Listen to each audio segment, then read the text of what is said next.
بسم الله الرحمن الرحيم. يا أيها الذين آمنوا إذا تداينتم بدين إلى أجل مسمى فاكتبوه وليكتب بينكم كاتب بالعدل ولا ياب كاتب أن يكتب كما علمه الله فليكتب وليملل الذي عليه الحق وليتق الله ربه ولا يبخس منه شيئا، فإن كان الذي عليه الحق سفيها أو ضعيفا أو لا يستطيع أن يمل هو فليملل وليه بالعدل واستشهدوا شهيدين من رجالكم،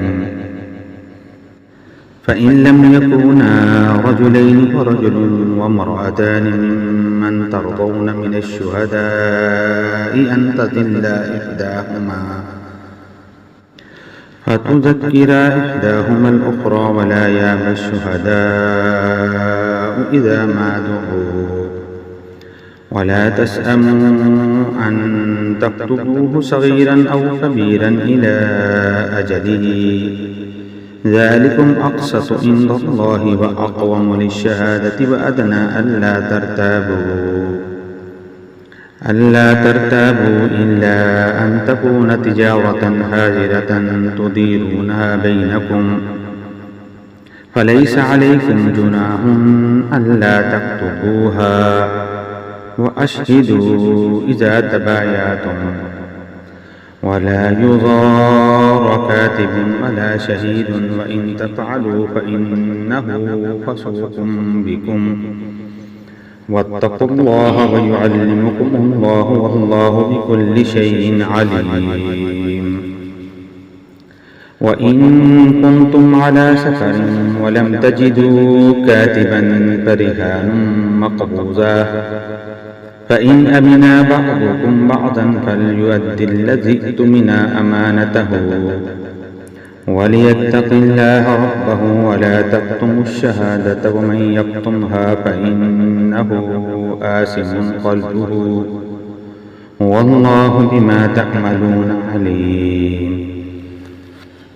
لله ما في السماوات وما في الأرض وإن تبدوا ما في أنفسكم أو تخفوه يحاسبكم به الله فيغفر لمن يشاء ويعذب من يشاء والله على كل شيء قدير.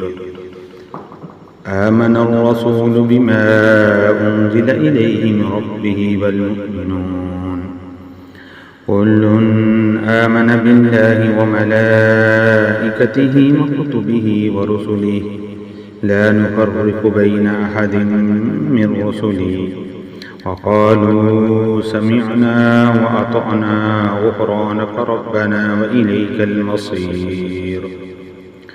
لا يكلف الله نفسا إلا وسعها لها ما كسبت وعليها ما اكتسبت ربنا لا تؤاخذنا إن نسينا أو أخطأنا ربنا ولا تحمل علينا إسرا كما حملته على الذين من قبلنا ربنا ولا تحملنا ما لا طاقة لنا به واعف عنا واغفر لنا وارحمنا أنت مولانا فانصرنا على القوم الكافرين.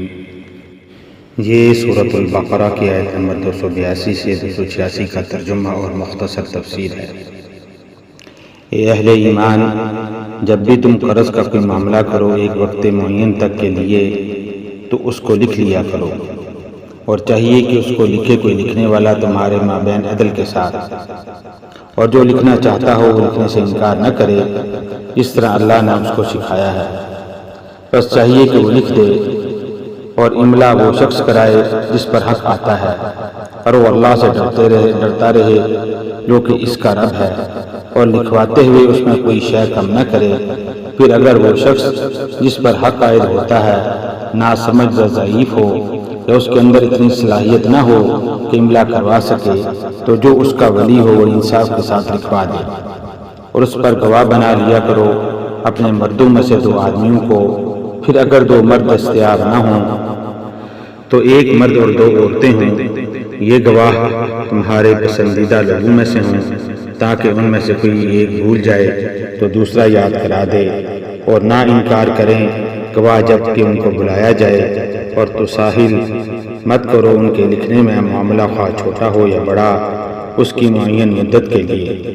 یہ اللہ کے نزدیک بھی زیادہ مبنی بر انصاف ہے اور گواہی کو زیادہ درست رکھنے والا ہے، اور یہ اس کے زیادہ قریب ہے کہ تم شبے میں نہ پڑو گے، الا یہ کہ یہ تجارتی لین دین ہو تو تم دست بدست کرتے ہو، تو تم پر کوئی گناہ نہیں کہ اسے نہ لکھو، اور گواہ بنا لیا کرو جب کوئی مستقبل کا سودا کرو، اور نہ نقصان پہنچایا جائے کسی لکھنے والے کو اور گواہ کو، اور نہ نقصان پہنچائے کوئی لکھنے والا اور گواہ۔ اور اگر تم ایسا کرو گے، نقصان پہنچاؤ گے، تو یہ تمہارے حق میں گناہ کی بات ہوگی، اور اللہ سے ڈرتے رہو، اور وہ اللہ تمہیں تعلیم دے رہا ہے، اور اللہ ہر چیز کا علم رکھنے والا ہے۔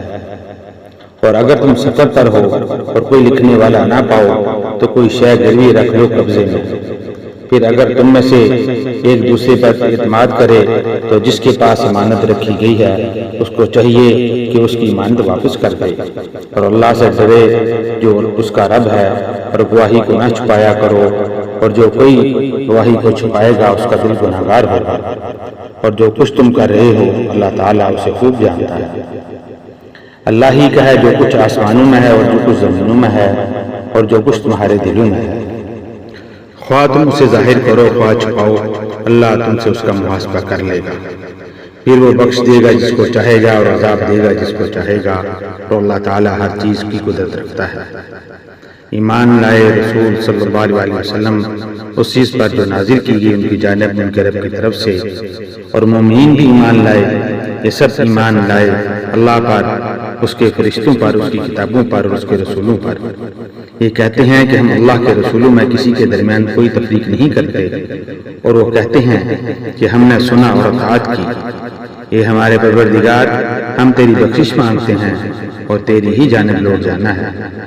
اللہ تعالیٰ نہیں ذمہ دار ٹھہرائے گا کسی جان کو مگر اس کی وسعت کے مطابق، اسی جان کے لیے ہے جو اس نے کمایا، اور اسی کے اوپر وبال بنے گا جو اس نے برائی کمائی۔ اے ہمارے رب، ہم سے مواخذہ نہ فرمانا اگر ہم بھول جائیں یا ہم سے خطا ہو جائے، اور اے ہمارے رب، ہم پر ویسا بوجھ نہ ڈال جیسا کہ تم نے ان لوگوں پر ڈالا تھا جو ہم سے پہلے تھے، اور اے ہمارے رب، ہم پر وہ بوجھ نہ ڈالنا اس کی ہم طاقت نہ رکھتے ہیں، اور ہم سے درگزر فرمانا، اور ہمیں بخشتے رہنا، اور ہم پر رحم فرما، تو ہمارا مولا ہے، بس ہماری مدد فرما کافروں کے مقابلے میں۔ یا ایھا الذین آمنوا اذا تداینتم بدین، آیت کے پہلے ٹکڑے سے 2 حکم معلوم ہوتے ہیں۔ ایک یہ کہ قرض کا وقت متعین ہونا چاہیے کہ کب واپس ہوگا، اور دوسرا یہ کہ اسے لکھ لیا جائے۔ فاکتبوہ فعل امر ہے اور امر وجوب کا تقاضا کرتا ہے۔ لکھنے والا کو ڈنڈی نہ مار جائے، اسے چاہیے کہ وہ صحیح صحیح لکھے۔ جو لکھنا جانتا ہو وہ لکھنے سے انکار نہ کرے۔ یہ ہدایت تاکید کے ساتھ کی گئی ہے، اس لیے کہ اس معاشرے میں پڑھے لکھے لوگ بہت کم ہوتے تھے۔ اب بھی مالی معاملات اور معاہدات بالعموم وثیقہ نویسی تحریر کرتے ہیں۔ جس نے قرض لیا ہے وہ دستاویز لکھوائے کہ میں کیا ذمہ داری لے رہا ہوں، جس کا مال ہے وہ نہ لکھوائے۔ اگر قرض لینے والا ناسمجھ ہو، ضعیف ہو یا دستاویز نہ لکھوا سکتا ہو تو اس کا کوئی ولی، کوئی وکیل یا مختار اس کی طرف سے انصاف کے ساتھ دستاویز تحریر کرائے۔ یہاں املا کے معنی میں آیا ہے۔ گواہ ایسے ہوں جن کی گواہی ہر 2 فریقوں کے نزدیک مقبول ہو اور ان پر دونوں کو اعتماد ہو۔ اگر مذکورہ صفت کے 2 مرد دستیاب نہ ہو سکیں تو گواہی کے لیے 1 مرد اور 2 عورتوں کا انتخاب کر لیا جائے، یعنی گواہوں میں 1 مرد کا ہونا لازم ہے، محض عورت کی گواہی نہیں چلے گی۔ اب سوال پیدا ہوتا ہے کہ آیا ہر قسم کے معاملات میں 2 عورتوں کی گواہی 1 مرد کے برابر ہے، یا یہ معاملہ صرف قرض اور مالی معاملات میں دستاویز تحریر کرتے وقت کا ہے؟ اس کی تفصیل فقہا کے ہاں ملتی ہے۔ بہرحال یہاں ایک عقلی سوال پیدا ہوتا ہے کہ کیا مرد نہیں بھول سکتا؟ اس کا جواب یہ ہے کہ واقعاتاً اللہ تعالیٰ نے عورت کے اندر نسیان کا مادہ زیادہ رکھا ہے۔ اللہ یعلم من خلق وهو اللطیف الخبیر، کیا وہی نہ جانے گا جس نے پیدا کیا ہے؟ وہ بڑا باریک بین ہے اور ہر شے کی خبر رکھنے والا ہے۔ جس نے پیدا کیا وہ خوب جانتا ہے کہ کس میں کون سا مادہ زیادہ ہے۔ عورت میں نسیان کا مادہ کیوں زیادہ رکھا گیا ہے یہ بھی سمجھ لیجیے۔ یہ بڑی عقلی اور منطقی بات ہے۔ دراصل عورت کو مرد کے تابع رہنا ہوتا ہے، لہذا اس کے احساسات کو کبھی ٹھیس پہنچ سکتی ہے، اس کے جذبات کے اوپر کبھی کوئی قدورت آتی ہے۔ اس اعتبار سے اللہ تعالیٰ نے اس کے اندر بھول جانے کا مادہ سیفٹی وال کے طور پر رکھا ہے، ورنہ تو ان کا معاملہ اس شہر کا مشتاق ہو جائے، یاد ماضی عذاب ہے یا رب، چھین لے مجھ سے حفظہ میرا۔ چنانچہ یہ نسیان بھی اللہ کی بہت بڑی نعمت ہے، ورنہ تو کوئی صدمہ دل سے اترنا ہی نہ پائے، کوئی غصہ کبھی ختم ہی نہ ہو۔ بہرحال خواہ کسی حکم کی علت یا حکمت سمجھ میں آئے یا نہ آئے، اللہ کا حکم تو بہر صورت ماننا ہے۔ گواہوں کو جب گواہی کے لیے بلایا جائے تو آ کر گواہی دیں، سے انکار نہ کرے۔ اسی صورت مبارکہ کی آیت نمبر 140 میں ہم پڑھائے ہیں وَمَنْ أَظْلَمُ مِمَّنْ كَتَمَ شَهَادَةً عِندَهُ مِنَ اللَّهِ، اس شخص سے بڑھ کر ظالم کون ہوگا جس کے پاس اللہ کی طرف سے ایک شہادت موجود ہو اور وہ اسے چھپائے۔ قرض خواہ چھوٹا ہو یا بڑا، اس سے دستاویز تحریر ہونی چاہیے کہ میں اتنی رقم لے رہا ہوں اور اتنے وقت میں لوٹا دوں گا۔ اس کے بعد قرض خواہ اس مدت کو بڑھا بھی سکتا ہے، مزید مہلت دے سکتا ہے، بلکہ معاف بھی کر سکتا ہے، لیکن قرض دیتے وقت اس کی مدت معین ہونی چاہیے۔ معاملہ ضبط تحریر میں آ جائے گا تو بہت واضح ہو جائے گا، ورنہ زبانی یادداشت کے اندر تو کہیں تعبیر ہی میں فرق ہو جاتا ہے۔ آپ کسی دکاندار سے کوئی شے خریدتے ہیں اور نقد پیسے ادا کرتے ہیں تو ضروری نہیں کہ آپ اس کا کیش میمو بھی لیں۔ اگر آپ چاہیں تو دکاندار سے رسید طلب کر سکتے ہیں۔ بیع مختلف قسم کی ہوتی ہے، اس میں ایک بیع سلم بھی ہوتی ہے، یہ مستقبل کا سودا ہوتا ہے، اور یہ بھی ایک طرح قرض ہے۔ مثال کے طور پر آپ کسی زمیندار سے طے کرتے ہیں کہ آئندہ فصل کے موقع پر آپ سے اتنے روپے فی من کے حساب سے 500 من گندم خریدوں گا، یہ بیع سلم کہلائے گی۔ اس میں لازم ہے کہ آپ پوری قیمت ابھی ادا کریں اور آپ کو گندم فصل کے موقع پر ملے گی۔ اس طرح کا لین دین بھی باقاعدہ تحریر میں آ جانا چاہیے اور اس پر 2 گواہ مقرر ہونے چاہیے۔ اسی آیت کریمہ میں فرمایا کہ وَلَا يُزَارَ كَاتِبٌ وَلَا شَهِيدٌ، یُزَارَ میں 2 مفہوم موجود ہیں، اس لیے کہ یہ معروف میں بھی ہے اور مجهول بھی۔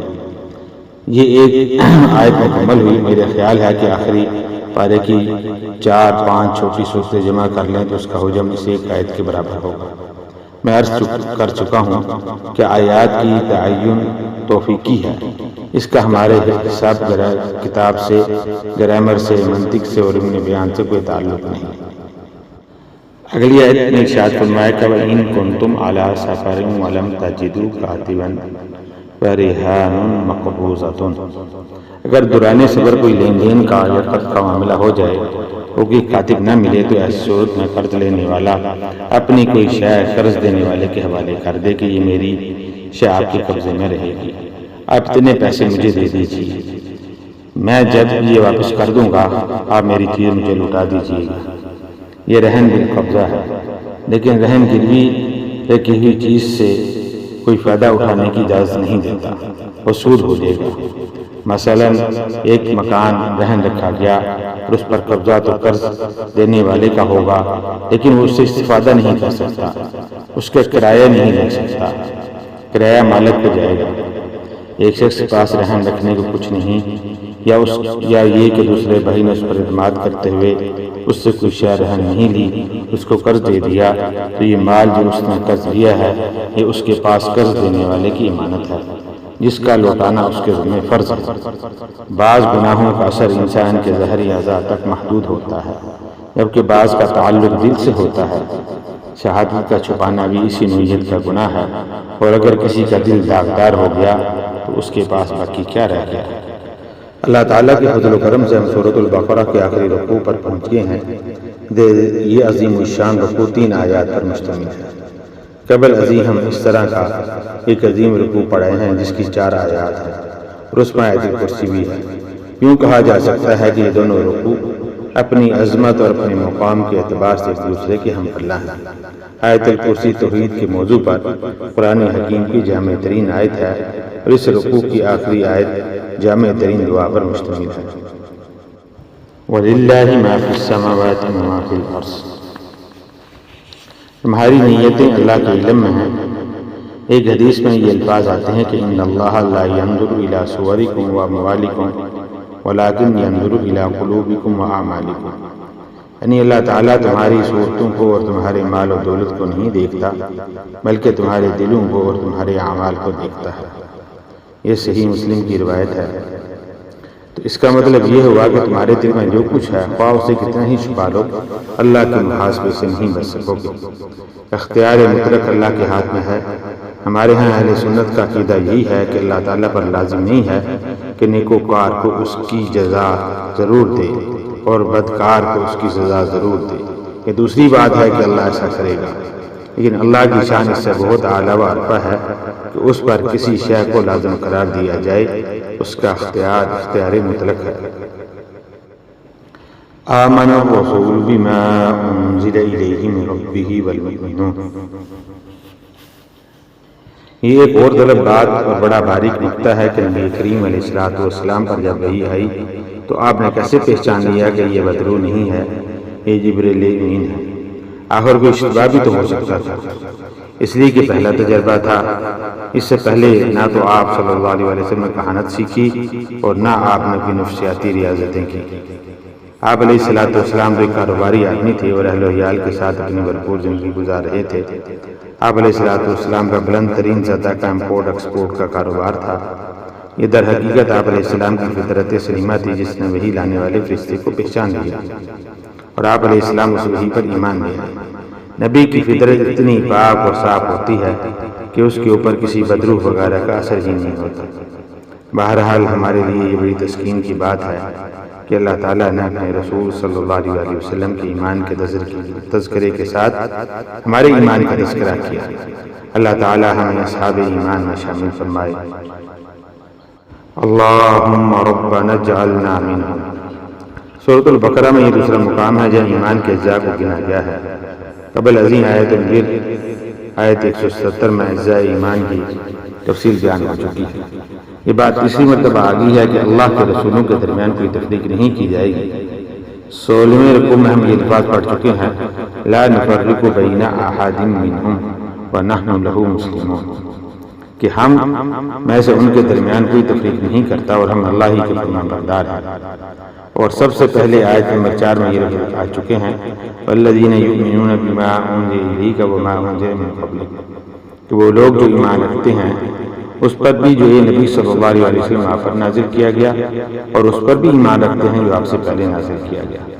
البتہ رسولوں کے درمیان تفضیل یعنی فضیلت ثابت ہے، اور ہم یہ آیت پڑھ چکے ہیں، تلک الرسل فضلنا بعضهم علی بعض۔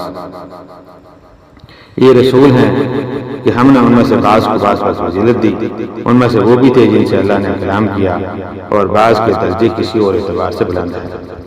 غفرانہ کا مفعول ہونے کی وجہ سے منصوب ہے، نسألک غفرانک، اے اللہ ہم تجھ سے تیری مغفرت طلب کرتے ہیں اور ہم تیری بخشش کے طلبگار ہیں۔ یہاں پر ایمان بالآخرت کا ذکر بھی آ گیا جو اوپر ان الفاظ میں نہیں آیا تھا، کل آمن باللہ وملائکتہ وکتبہ ورسلہ۔ اس کے بعد اب آخری آیت آ رہی ہے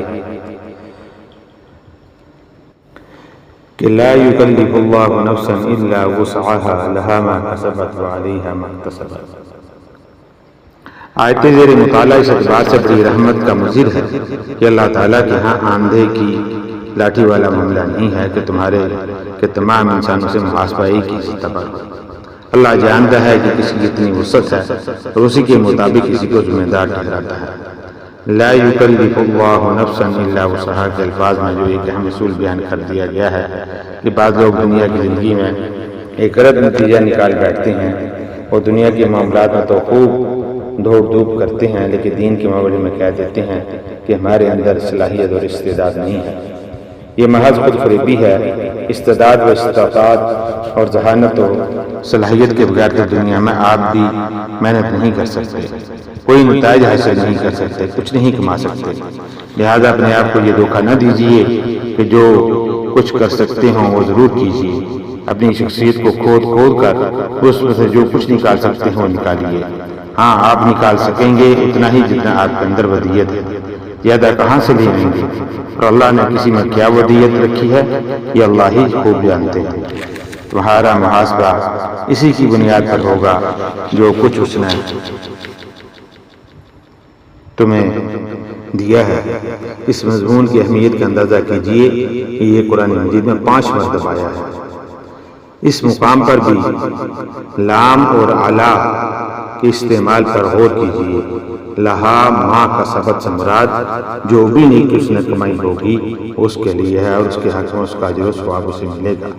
علیہا مکتسبت، اس سے مراد جو بدی اس نے کمائی اس کا وبال اسی پر آئے گا اور اس کو اس کی سزا ملے گی۔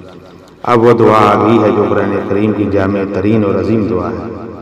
ایمان اور عمل صالح کے راستے پہ چلتے ہوئے اپنی شخصیت کے کونوں قدروں میں سے امکان بھر اپنا باقی ماندہ توانائیوں کو بھی نکال کر اللہ کی راہ میں لگائیں، لیکن اس کے بعد بھی اپنی محنت پر، اپنی نیکی، اپنی کمائی اور اپنے کارناموں پر کوئی غرور نہ ہو۔